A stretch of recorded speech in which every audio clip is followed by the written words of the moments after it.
Your Honor, ladies and gentlemen of the jury, a man by the name of Hayden Price held a metaphorical stone on May 1st. A firm grip on that stone, and we wouldn't be here today, ladies and gentlemen.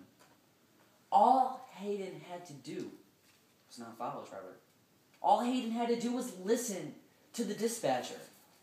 All Hayden had to do, and whatever story she had tried to make up, was stay a safe distance, a school bus length, away from Trevor. All Hayden had to do was not lunge at Trevor and attack him. All Hayden had to do was not shoot that gun. If any of these things, ladies and gentlemen, didn't happen, a second-degree murder trial wouldn't have happened. The stone wouldn't have been dropped.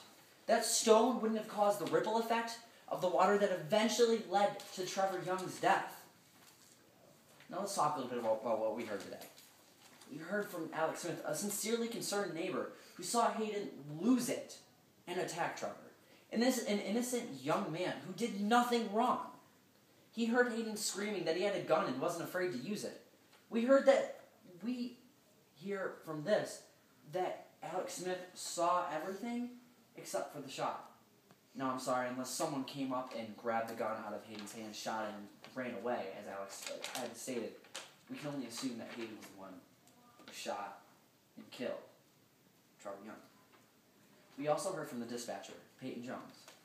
Now, Peyton clearly is a competent worker who had tons of work, who has done tons of work for the Lansing Police Department. She has been one who had repeatedly told Hayden to stop following the suspect, and Hayden ignored it. We also heard from the defense. Hayden Price with her school bus length.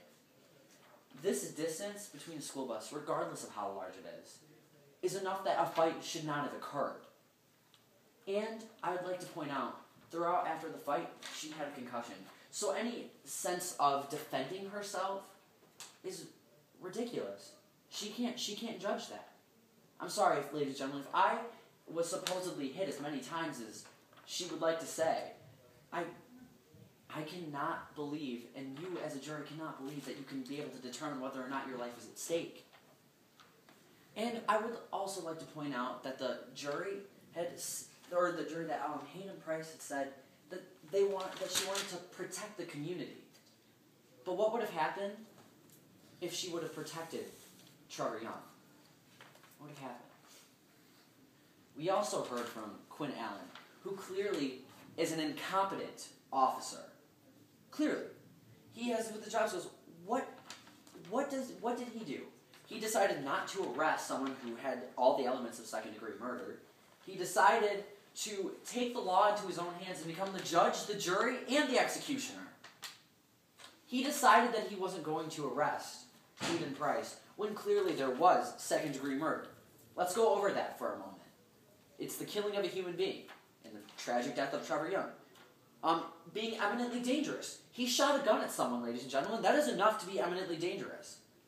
And no regard for human life.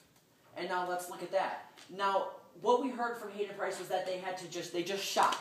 They didn't do it to, avoid it, because that wasn't the situation at hand. Alright? What she said was she just shot. That is no regard for human life, regardless if she was trying to kill or not.